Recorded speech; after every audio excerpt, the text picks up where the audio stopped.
Well, okay then. When recording the introduction of this video, I was killing some blood elves, and this one apparently learned how to levitate after death. Great start to today's video. You're watching Game on Crafter Glitch videos! Today we take on the Sunwell. In this video you will learn how to perform the glitch, you will see what lies out of bounds, and you will see what lies inside of the Magister's Terrace in the out of bounds area. How to perform the glitch. I performed the glitch using a demon hunter, Venthyr specifically, but this is not the only way to perform the glitch. So if you're unwilling to join the demon side and the Venthyr side, then there are many other ways that you can do the same thing. Let's begin.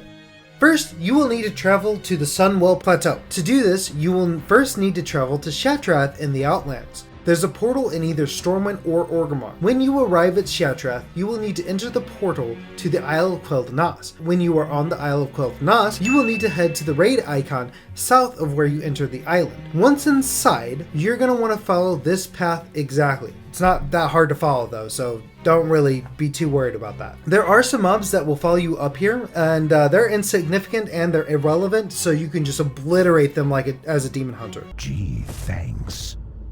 When you reach this staircase here, that's when you need to start paying attention to where you're at. Now, Heal vs. Babyface performed this glitch years ago when he still covered World of Warcraft content, and noted that when you get to these stairs, there is a way to glitch out of bounds through this nook, but we aren't performing the glitch in the same manner. There's a much easier way now. If you want to see his video, it is linked in the description. When you reach the top of the stairs, you need to backtrack to the top of the ledge of the stairs and Door of Shadows. It's that simple, guys. Before we move on, I want to say a quick thanks to everyone supporting the channel. You guys are great. If you like seeing these type of videos, you can like this one to show me. It not only helps me know that you liked it, but it also helps YouTube know that you liked it as well. It'll show this video to more people. That's really appreciated if you could do that. That's all I'm asking. Thank you very much. Now it's time to explore. You'll notice immediately something very obvious. The city on the Isle of quel'danas is exactly the same, except for the night elf boat that usually sits in the harbor. For whatever reason, that's gone. Because you can see the city from the instance itself, they had to pretty much keep the city looking exactly the same. You can even visit the Blood Elf ships in the harbor out in the water. We will be looking at a few of the buildings for nostalgia's sake. And oh yeah, my game randomly does crash here for some reason. I'm not entirely sure why. So if your game crashes randomly, don't worry about it. It's not a big deal. Just log back in. There's not too many places that I found that you can permanently glitch yourself out in this area. So just log back in. Alright, why don't we start off with the inn and then we'll continue from there. Story time! While we explore, I just want to talk about the importance of this zone for me personally. When I first started playing World of Warcraft, I was about 11 or 12 years old, and I started playing during the Burning Crusade expansion. As a lot of you, after the poll I made, I know that a lot of you also probably started playing in the Burning Crusade. Don't know how old you were though. When I finally hit level 70, it was an impressive moment for me. I felt very accomplished. I went to the Isle of quel'danas very quickly after I hit level 70. It blew my mind at how gorgeous it was. My first level 70 was a Blood Elf Paladin, and the amount of pride I had was immense. I, Qatar, the Blood Elf Paladin, went from a little Blood Knight all the way to fighting to return the Sunwell to my people's control. It felt special and it felt impactful. It felt like I was doing something that meant a lot to my entire race in World of Warcraft. If you want to leave a comment on this video, I'd like to hear your experience on the Burning Crusade, whether you played during the expansion itself or otherwise maybe you played in Wrath but still went through Burning Crusade. It'd be really cool to hear those stories. No need to tell me if you don't want to, but that'd be great. Story time over! When I arrived at the southern edge of the map, I decided to pop a Seamus potion. As I mentioned in my last video, these are pretty important, they're pretty cool, and I wanted to see what the rest of the island looked like, or if anything was hidden in the oceans. It did not seem like it, but it is still a great view. I still wanted to include it in the video. If anyone is not sure what the Seamus potion glitch is, as I said, I have a whole video. I explain how to do the glitch, I explain it all. There, check that one out. Next, we're going to head into the Dead Scar. It's the first area we've seen that looks very strange. You can head all the way up to Brutalis, but do be careful. When I try to break back into bounds, I found that it wasn't as easy as I thought, and I did get stuck a couple times. Just a warning, you can try it. If you do manage to do it, you can let me know if you want. The only thing before we move on from this area, I want to say there are actually scourge weapons inside of one of these pillars.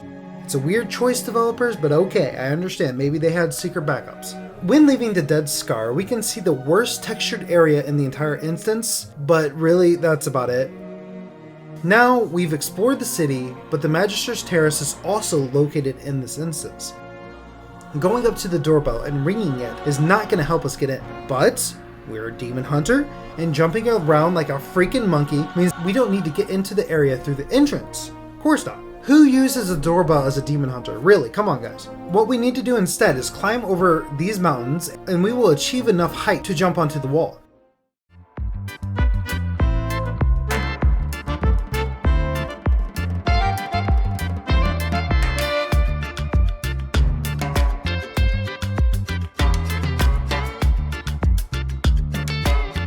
The courtyard on the inside is actually really pretty, and it was so pretty in fact I decided to jump into it. And the entryway, that's fully textured, but that's really about it. The rest of the area is just a flat ground that allows us to see through the walls of the place. So that being said, it's not super impressive, but look at this tree in the middle here. The tree is really gorgeous. It's stunning.